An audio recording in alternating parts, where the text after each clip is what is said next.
Hello guys, welcome back to Diamond Learning. आज हम bryophyta के बारे में पढ़ेंगे। पिछले वीडियो के अंदर हमने एल्गी के बारे में पढ़ा था। तो एल्गी के बाद में ब्रायोफाइटा आते हैं। एल्गी कम्प्लीटली वाटर के अंदर ग्रो करती है, लेकिन जो ब्रायोफाइटा हैं, ब्रायोफाइटा ने वाटर से निकलकर सॉइल के ऊपर या टेरेस्ट्रियल जो प्लेसेस हैं वहाँ पर ग्रो करना स्टार्ट कर दिया था। ठीक है, तो जो ब्रायोफाइटा होते हैं वो रहते तो टेरेस्ट्रियल प्लेसेस पर हैं, लेकिन रहते ऐसी जगह पर हैं जहाँ पर पानी की कमी नहीं होती है। पानी के आसपास वाले एरियाज़ में ज़्यादा प्रेफर करते हैं। तो यूजुअली क्या करते हैं, मॉइस्ट और शेडी प्लेसेस में ये ग्रो करना प्रेफर करते हैं। ठीक है, जैसे कि कुछ प्लांट तो ऐसे भी हैं, जैसे उनको कॉपर मॉसेस बोला जाता है। ये क्या करते हैं, ऐसी सॉइल में ग्रो करते हैं which is rich in copper. तो जहाँ पर कॉपर ज़्यादा पाई जाती है, ऐसी सॉइल के अंदर ग्रो करने वाले कॉपर मॉसेस कहलाते हैं।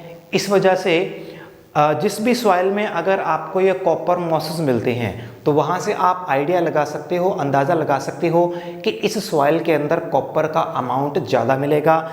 This soil is rich in copper. ठीक है, तो इस तरीके से और भी इसके अंदर बहुत एग्जाम्पल्स हैं जो अलग अलग इस तरीके से जो हैं एलिमेंट्स के लिए इंडिकेट करते हैं ये ब्रायोफाइटा। इस वजह से इनको इंडिकेटर प्लांट्स भी बोला जाता है। ठीक है, ओके। नेक्स्ट है कि इनको amphibians of the plant kingdom बोला जाता है। अब एक एम्फीबियन का मतलब आपको पता है क्या होता है। एम्फीबियंस ऐसे ऑर्गेनिजम्स होते हैं जो सॉइल और वाटर दोनों जगह पर सर्वाइव कर सकते हैं। तो ये प्लांट भी ऐसे हैं। एल्गी तो पूरी पानी में थी, इन्होंने आकर टेरेस्ट्रियल प्लेसेस पर ग्रो करना स्टार्ट किया, तो ये टेरेस्ट्रियल जगह पर भी अपने आप को सक्सेस कर पाए, लेकिन पानी के आसपास रहे। दैट इज़ वाई पानी और ज़मीन दोनों पर ये रह सकते हैं, इसलिए इनको प्लांट किंगडम के एम्फीबियंस बोला जाता है। लेकिन एक बात हमने ध्यान में ये रखनी है कि चाहे ये जो हैं वो ग्रो करना तो टेरेस्ट्रियल जगह पर स्टार्ट कर चुके हैं, लेकिन फिर भी इनको अपना जो लाइफ साइकिल है उसको कंप्लीट करने के लिए वाटर की रिक्वायरमेंट होती है। ठीक है, वाटर की रिक्वायरमेंट क्यों होती है? वाटर की रिक्वायरमेंट इनको पड़ती है जनरली ड्यूरिंग रिप्रोडक्शन। तो इनके जो एंथीरोजॉइड्स बनते हैं, इनके जो गैमीट्स बनते हैं, तो वो पानी में ही ट्रांसफ़र होते हैं। ठीक है, इनकी फर्टिलाइजेशन पानी के अंदर होती है।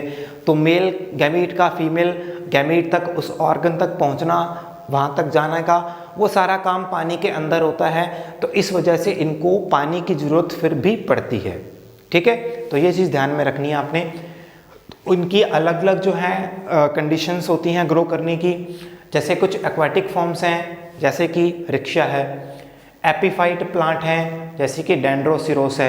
एपीफाइट्स का मतलब मैंने आपको पिछली वीडियो में समझा दिया है, लेकिन अगर फिर भी कोई वो वीडियो नहीं देख कर आया है, तो एपीफाइट्स ऐसे होते हैं जो प्लांट किसी दूसरे प्लांट के ऊपर ग्रो करता है, उसको एपीफाइट बोला जाता है। ठीक है, उसके बाद में सेप्रोफाइट्स भी होते हैं। बक्सबोनिया एग्जाम्पल है। डेजर्ट में भी ये ग्रो करते हैं, जैसे टॉर्ट्यूला है। और सूखे पत्थरों के ऊपर भी ये ग्रो करते हैं, जैसे कि पोरेला है। तो इनकी भी ज़रूरी नहीं है कि सिर्फ मेन इनकी पानी या शेडी प्लेसेस में ही मिलती हैं, कुछ एक्सेप्शनल जगह पर भी ये ग्रो कर जाते हैं। ठीक है, चलिए अब बात आती है इनके लाइफ साइकिल की। तो इनके लाइफ साइकिल में हमें दो फेज़ देखने को मिलते हैं। एक होता है गैमेटोफिटिक फेज़, दूसरा होता है स्पोरोफिटिक फेज़। गैमेटोफिटिक फेज़ जो है वो हैप्लॉइड होता है और ये ब्रायोफाइट्स का डोमिनेंट फेज़ है। तो ये आपका नीट का क्वेश्चन बनता है।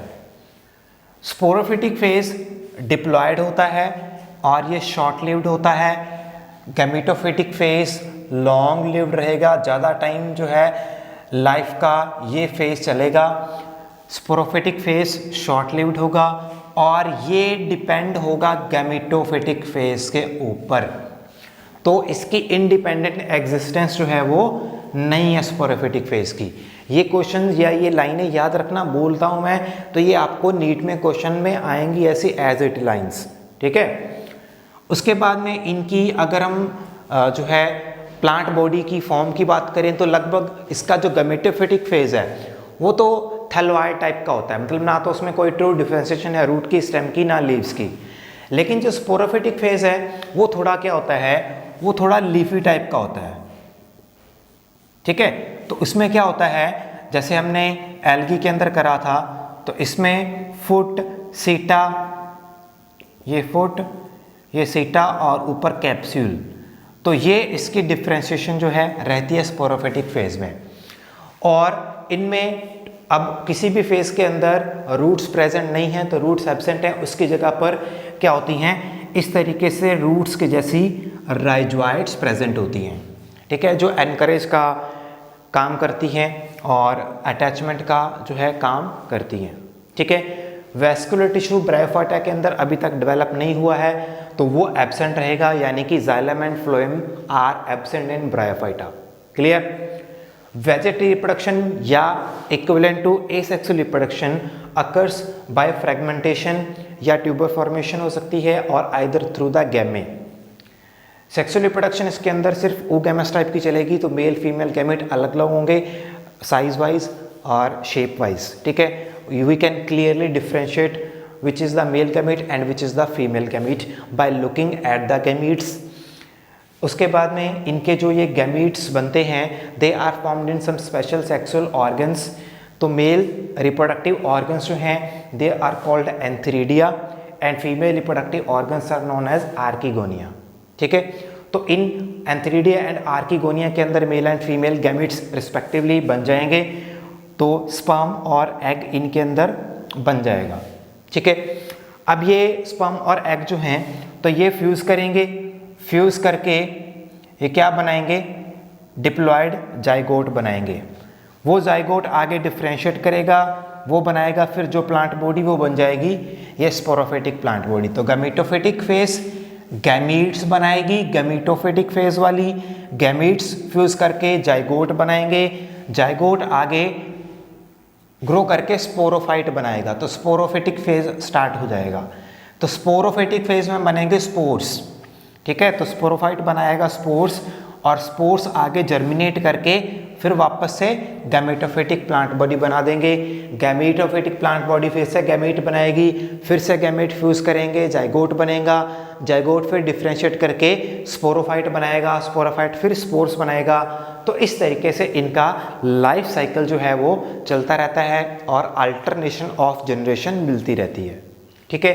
अब अल्टरनेशन ऑफ जनरेशन इसके अंदर कौन सी टाइप की है फिर, क्योंकि इसमें हैप्लॉइड फेज गैमेटोफिटिक डोमिनेंट है, तो इसमें हैप्लॉन्टिक टाइप का आपको अल्टरनेशन ऑफ जनरेशन देखने को मिल जाएगा, ठीक है।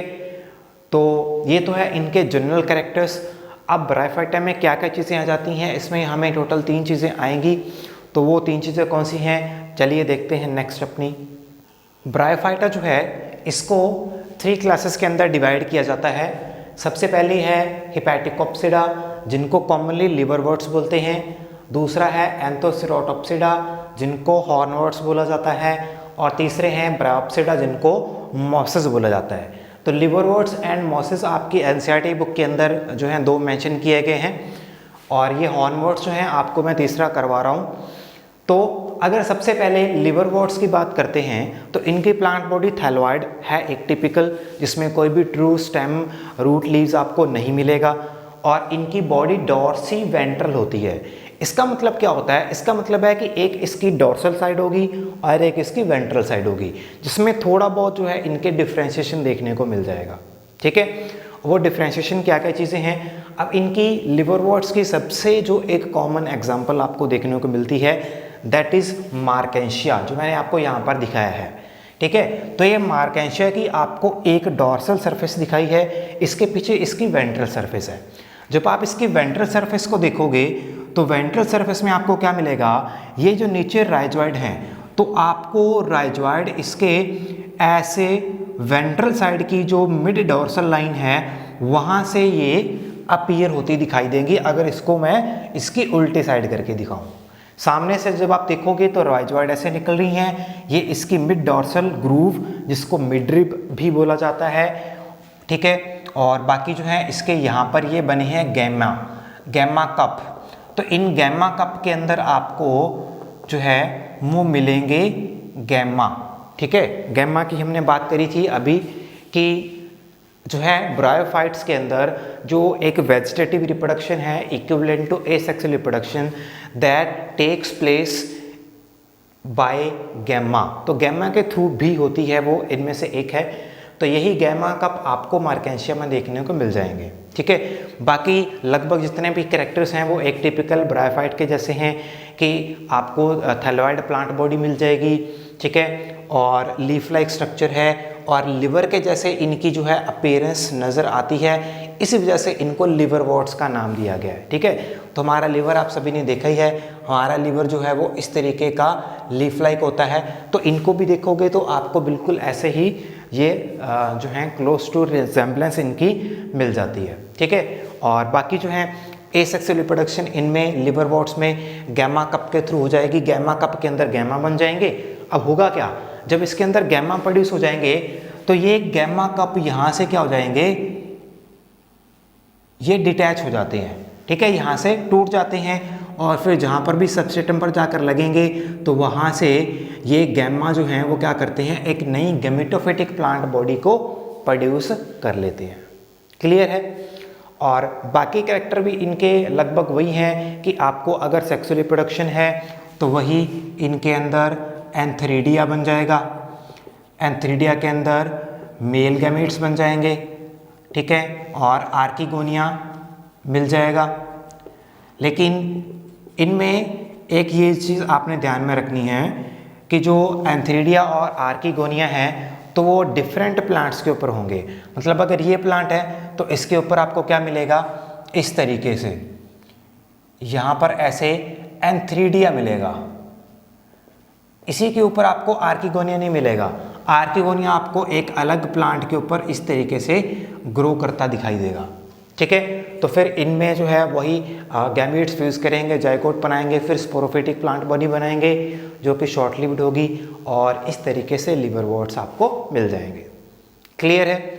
चलिए दूसरे हैं जैसे हमारे पास में हॉर्नवॉर्ट्स। तो हॉर्नवॉर्ट्स के character are somewhat similar to hornworts worts, लेकिन इनमें बस एक जो है डिफरेंशिएशन फैक्टर मेन ये है कि इनका जो स्पोरोफाइट है, ठीक है, जैसे मान लो ये प्लांट बॉडी के ऊपर स्पोरोफाइट है, तो एक तो लिवरवॉर्ट्स के कंपैरिजन में इनका स्पोरोफिटिक प्लांट बॉडी जो है, स्पोरोफिटिक प्लांट बॉडी वो लॉन्ग है और लॉन्ग लिव्ड भी है। ये मेन एक डिफरेंशिएटिंग फैक्टर इनके अंदर जो है देखने को मिल जाता है, ठीक है। बाकी लगभग इनके कैरेक्टर वही एक लिवरवॉर्ट्स के जैसे हैं। तो इनकी जो है वो मेन एग्जाम्पल जिसके कारण इनको एंथीरोसिरोप्सिडा बोला जाता है वो है एंथोसिरोस। ये पत्थरों पर, रॉक्स पर ज़्यादा ग्रो करता दिखाई देता है, ठीक है, एंथोसिरोस। तो ये हैं हॉर्नवॉर्ट्स। तीसरे बचते हैं अब ब्रायोप्सिडा, यानी कि जिनको मॉसेस बोलते हैं। तो मॉसेस जो हैं वो क्या होते हैं, मॉसेस जनरली क्या करते हैं, ये आपको एंटार्कटिका रीजन में सबसे ज़्यादा ग्रो करते दिखाई देते हैं। मोस्टली ग्रो इन एंटार्कटिका, बर्फीले इलाकों में, आइस के पास में, ठीक है, इन जगह पर इनकी ग्रोथ ज़्यादा होती है। एंड मॉसेस के बारे में मैंने बताया था कि ये इंडिकेटर प्लांट्स की तरह काम करते हैं, ठीक है, कॉपर इंडिकेटर है या कोई और केमिकल्स हैं, एलिमेंट्स हैं, तो इनकी इंडिकेशन देना इन प्लांट्स की खास बात है। बहुत सारे आयोडीन के लिए भी, जहाँ पर सॉल्ट ज़्यादा है, सॉल्टी सॉइल है, ठीक है, मार्शी एरियाज़ हैं, तो वहाँ पर भी मॉसेस कुछ ग्रो करते हैं, तो उनकी इंडिकेशन ये दे देते हैं, ठीक है।